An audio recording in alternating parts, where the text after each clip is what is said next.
Bismillahirrahmanirrahim. Assalamualaikum warahmatullahi wabarakatuh. Alhamdulillah, alhamdulillahirabbil alamin wassalatu wassalamu ala asrofil anbiya'i wal mursalin wa ala alihi wa sahbihi ajma'in.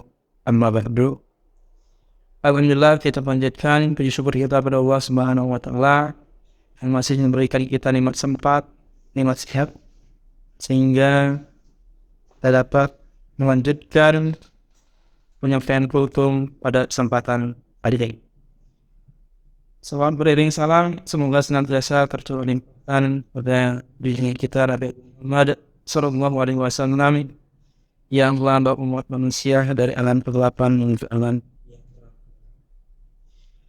Wa'assalamul muslimin rahmatullah, Bapak-bapak dan ibu-ibu keluarga besar Amal Yogyakarta yang dirahmati Allah Subhanahu wa taala. Dan izinkan kami untuk menyampaikan kajian kultum yang berpuasa yang pada kesempatan kali ini kami mengambil tema barang siapa yang bertawakal pasti Allah mencukupi. Orang-orang yang beriman kepada Allah Subhanahu wa taala itu diseru oleh Allah agar bertawakal. Sebagaimana Allah berfirman dalam Al-Quran surat Ibrahim ayat 11. Artinya, dan hanya kepada Allah sajalah hendaknya orang-orang mukmin, yaitu diterangkan dalam tafsir Ibnu Katsir, yaitu dalam semua urusan mereka kemudian para rasul berkata, mengapa kami tidak akan bertawakal kepada Allah Subhanahu. Maksudnya, apakah yang mencegah kami untuk bertawakal kepada Allah? Padahal Dia telah menunjuki kami jalan yang paling lurus, paling jelas, dan paling gamblang. Dan kami sungguh-sungguh akan bersabar terhadap gangguan-gangguan yang kalian lakukan pada kami. Seperti perkataan yang buruk dan perbuatan-perbuatan yang rendah.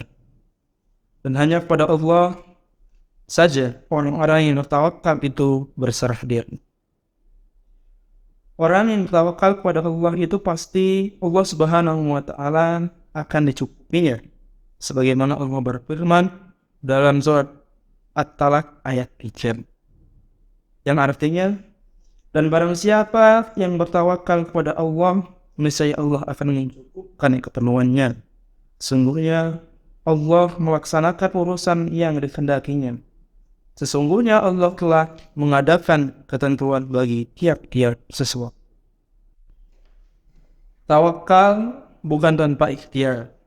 Tawakal tanpa ikhtiar itu tidak sesuai dengan maksud tawakal yang sesungguhnya. Banyak sekali orang yang salah mengerti dalam melaksanakan ketawakalan kepada Allah Ta'ala.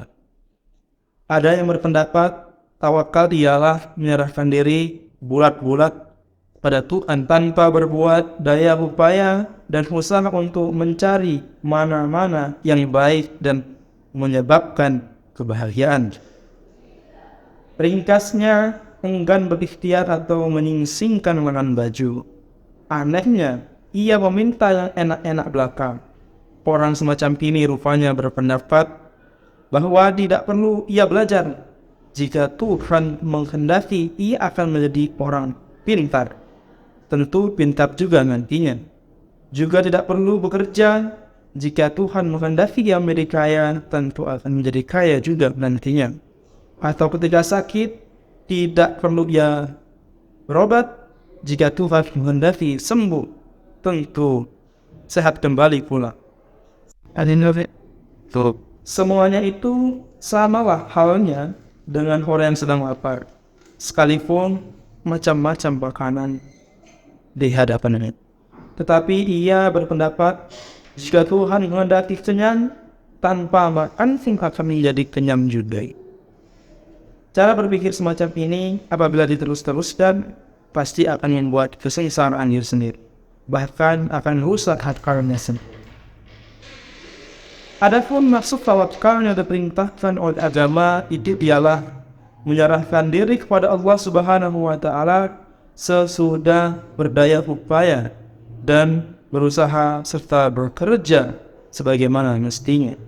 Misalnya meletakkan motor di halaman rumah, setelah dikunci baik-baik, lalu ditutup gerbangnya, kemudian bertawakal.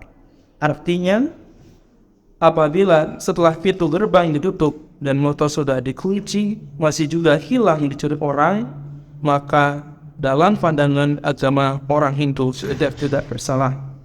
Sebab telah melakukan ikhtiar supaya jangan sampai hilang. Hal yang semacam itu pernah terjadi di zaman Rasulullah SAW. Yaitu ada seorang sahabatnya yang meninggalkan penimbangannya tanpa diikatkan pada sesuatu, seperti misalnya pohon, tonggak, dan lain-lain, lalu ditinggalkan. Lalu beliau, Nabi Muhammad SAW bertanya, "Mengapa tidak kamu ikatkan?"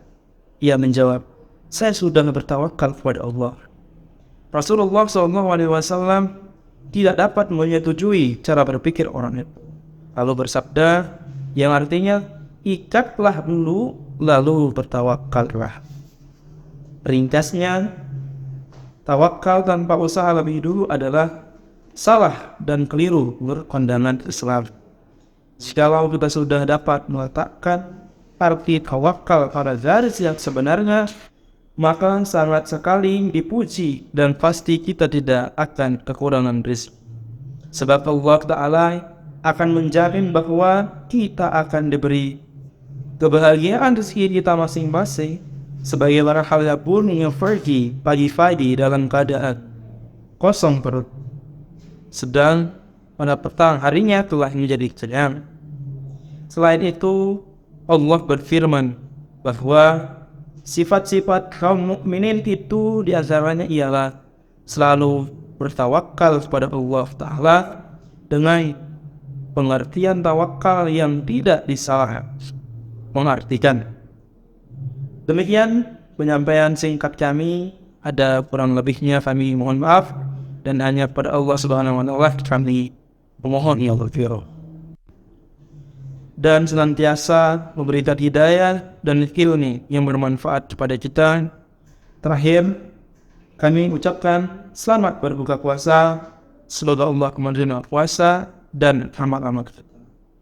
Taqabbalallahu minna wa minkum wa syamana wa syamakum. Amin ya rabbal alamin. Wassalamualaikum warahmatullahi wabarakatuh.